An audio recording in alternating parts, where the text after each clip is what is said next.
आज देश में सब्सिडी लेने वाले सबसे ज्यादा मुसलमान, आज इस देश भारत में भारत के प्रधानमंत्री की योजनाओं का लाभ उठाने वाले सबसे ज्यादा मुसलमान, आज इस देश के खूबसूरत सड़कों को इस्तेमाल करने वाले भी मुसलमान, आज इस देश के को तरक्की याफ्ता देख करके अपने आप में भीतर भीतर खुश होने वाले भी मुसलमान, आज इस देश में जितने भी एडुकेशन पर वर्क हो रहा है, काम हो रहा है, उस पे अपने बच्चों को आगे खड़ा करने वाले भी मुसलमान, 2 बच्चे पैदा करने वाले टैक्स दे रहे हैं, 20 बच्चे पैदा करने वाले सब्सिडी ले रहे हैं, और मुसलमान फिर भी मोदी जी को गालियां दे रहे हैं। क्यों? जानना तो पड़ेगा ना, समझना तो पड़ेगा ना। भारत बहुत गोल्डन पीरियड में है।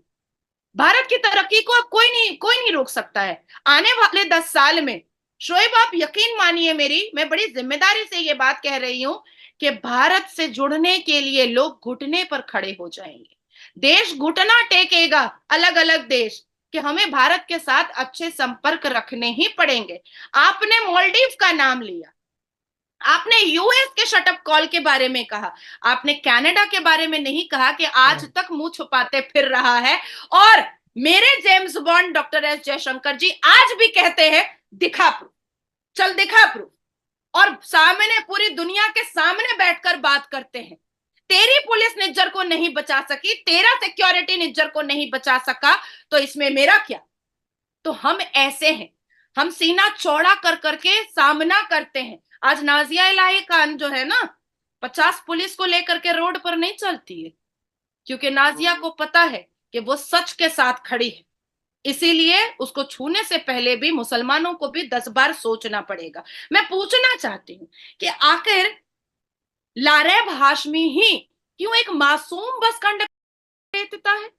ये तो पूछना पड़ेगा ना। जिस जिस इस भारत में मुसलमान को उपराष्ट्रपति बनाया गया, और ना जाने कितने कितने बड़े बड़े पदों पर हामिद अंसारी साहब को बैठाया गया, फिर भी वो कैमरा के सामने कहते हैं कि भारत में मुसलमान सुरक्षित नहीं है। कल तक मैं दिल्ली में थी, आज मैं पश्चिम बंगाल में हूँ। रफी अहमद खुदवाई रोड में एक कॉलेज है, मौलाना आजाद कॉलेज, जहां आज भी जुमा में जमात लगा करके नमाज होती है। और मेरे घर से 15 मिनट के डिस्टेंस पे एक स्कूल है, चार्मिंग स्कूल, जहां जोहर की नमाज, गर्ल्स स्कूल है, जोहर की नमाज जमात खड़ी कर करके होती है। कोई मना नहीं करता है, कोई मना नहीं करता है। लेकिन राम मंदिर स्कूल में अगर बच्चियों को पूजा में खड़ा किया जाता है तो पत्थरबाजी हो जाती है। क्यों? क्यों? आप ईद की नमाज में जमात खड़ी करें और रोड ब्लॉक करें तो आपको पुलिस प्रोटेक्शन मिलता है कि आपके साथ कुछ गलत ना हो जाए।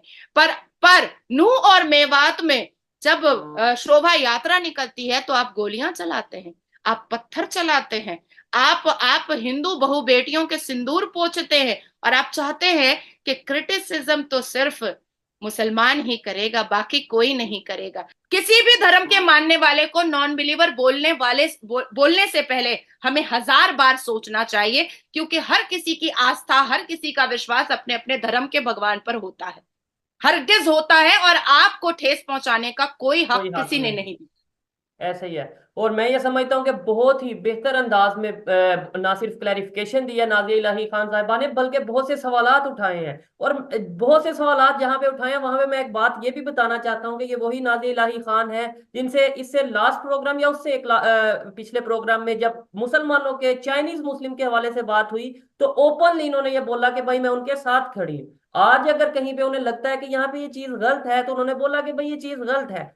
अब हमारा ये होता है कि हमने एक पॉइंट, एक क्लिप या एक कोई चीज उठा के ये पेंट करना होता है कि ये देखें जी ये हिंदुओं को सपोर्ट कर रही है, कर रहा है, और मुस्लिम के अगेंस्ट है। जबकि बहुत सी ऐसी बातें हैं, मैं पर्सनली, क्योंकि मेरी बहुत से प्रोग्राम इनके साथ रहते हैं, बहुत से ऐसे प्रोग्राम में इन्होंने प्रॉपर ये बोला है कि भाई हम मुस्लिम के साथ खड़े हैं। एट दी एंड मेरे ख्याल से इंसानियत के साथ खड़े होने का मतलब ये होता है कि चाहे हिंदू हो, मुस्लिम हो, जहां पे राइट पे हो उसके साथ खड़े हो, जहां पे गलती पे हो, चाहे मैं ओपनली कहता हूं अगर मुझे कोई हिंदू नजर आएगा जो गलती पे होगा, कोई मुस्लिम नजर आएगा जो गलती पे होगा, मुझे उन दोनों के अगेंस्ट बात करनी चाहिए। और साथ ही साथ जहां पे मुझे ऐसा लगे कि कोई हिंदू है अगर बेहतर कर रहा है तो मुझे अप्रिशिएट करने की जरूरत है। कोई सिख बेहतर कर रहा है तो मुझे अप्रिशिएट करने की, सीखने की जरूरत है। इसी तरीके से कोई मुस्लिम भी बेहतर कर रहा है तो मुझे अप्रिशिएट करने की और उससे वो चीजें सीखने की जरूरत है। एक साइड पे इंडिया इंडिया के जो मतलब एनालिस्ट हैं वो ये बात करते नजर आ रहे हैं यूएस के हवाले से। एक साइड पे हम ये देखते हैं कि चाइना बकायदा प्रेज करता, तारीफ करता नजर आ रहा है इंडियन टेक्नोलॉजी की। अग्नि 5 की खबरों के मुताबिक क्या समझती हैं, चाइना के साथ भी मतलब चाइना भी किसी साजिश का हिस्सा बन गया है या चाइना भी इंडिया के हाथों बिक गया है? क्या कहना चाहेगी इसके ऊपर? या मुझे चाइना समझ की नहीं मीडिया आता या है। चाइना को भी मोदी जी ने खरीद लिया है? वाकई में इतना आसान होता है सबके उसूलों को, सबके रूल रेगुलेशंस को, सबके दिमाग को, सबके जज्बात को खरीदना? सच में इतना आसान होता है? नहीं, मुझे ऐसा हमारे इधर तो लगता ये है कंसेप्ट दिया कि जाता है मोर ना। देन 1.9 बिलियन हिंदुओं के बीच में रह करके भी आज भी नाजिया इलाही खान मुसलमान है। तो मेरे जज्बात को, मेरे उसूलों को, मेरे इस्लाम को तो कोई नहीं खरीद सका। और लोग मुझे ऐसे ही एक्सेप्ट करते हैं और पसंद करते हैं। लोग मुझे इसी तरह से पसंद करते हैं। मेरा 4 दिन का दौरा था दिल्ली में और मैं रोजे में थी, लोगों ने मुझे ऐसे ही पसंद किया, इसी हालात में पसंद किया। चाइना एक ऐसी चीज है, एक ऐसा देश है जो कब क्या बोलेगा ये उसको खुद भी पता नहीं है। उसको जहां फायदा दिखेगा वो भारत की तारीफ करता है, और जैसे ही 2 घंटे के बाद उसको लगेगा कि नहीं अब हमको भारत की बुराई करनी चाहिए तो वो भारत की बुराई कर देता है। तो मैं एक्चुअली में चाइना को ना भारत सीरियस ले रहा है और ना ही भारत के जितने भी इंटेलिजेंस डिपार्टमेंट है वो सीरियस ले रहा है। वो अपनी मनमर्जी से कभी तारीफ करता है और कभी कटाक्ष करता है, वो कर सकता है, पर बर्बादी चाइना की तय है ये नजर आ रहा है। हेलो, नमस्कार एंड जय हिंद दोस्तों, स्वागत है आपका मिस्टर भारत में। इंडिया में अभी लोकसभा चुनाव की तैयारी शुरू हो चुकी है। इससे पहले प्राइम मिनिस्टर नरेंद्र मोदी ने सफलतापूर्वक अपनी सरकार चलाई और भारत को नई ऊंचाई पर ले गए। मोदी सरकार में भारत की अर्थव्यवस्था दुनिया की 5वीं सबसे बड़ी अर्थव्यवस्था बनी। इसके अलावा भारतीय शेयर मार्केट दुनिया का 4था बड़ा शेयर बाजार बना। 2014 से पहले दुनिया भारत को एक गरीब देश के नजर से देखती थी, लेकिन अब भारत सुपर पावर बनने की ओर तेजी से बढ़ रहा है। आज भारत की इकोनॉमिक ग्रोथ दुनिया भर के देशों में सबसे ज्यादा है, फिर चाहे वो सुपर पावर अमेरिका हो या फिर चाइना। भारत ने दुनिया में अपने डिप्लोमेटिक रिश्ते इतने अच्छे बनाए हैं कि कई देशों ने भारतीयों के लिए वीजा फ्री कर दिया है। और ये ऐसा नहीं है कि मोदी सरकार ने ये सिर्फ देश के हिंदुओं के लिए किया है। इसका फायदा देश के 140 करोड़ भारतीयों को होगा। जो प्रधानमंत्री योजना है उसमें भी सबसे ज्यादा लाभ मुसलमानों को दिया गया है। पाकिस्तान का तो समझ में आता है, लेकिन भारत के ज्यादातर मुस्लिम नेताओं से भी यही सुनने को मिलता है कि भारत में मुसलमानों पर जुल्म होते हैं, उन्हें पूरी आजादी नहीं मिलती। अगर वाकई भारतीय मुसलमान दहशत में होते तो क्या किसी हिंदू रिलीजियस रैली पर मुसलमान पथराव कर पाते? क्या ओवैसी जैसे मुस्लिम नेता भारत सरकार की हर नीतियों का विरोध कर पाते? अगर वाकई मुसलमानों पर भारत में जुल्म होते तो अपने पर हो रहे जुल्म की कहानियां बताने के बाद भी मुसलमान भारत में सुरक्षित रह पाते।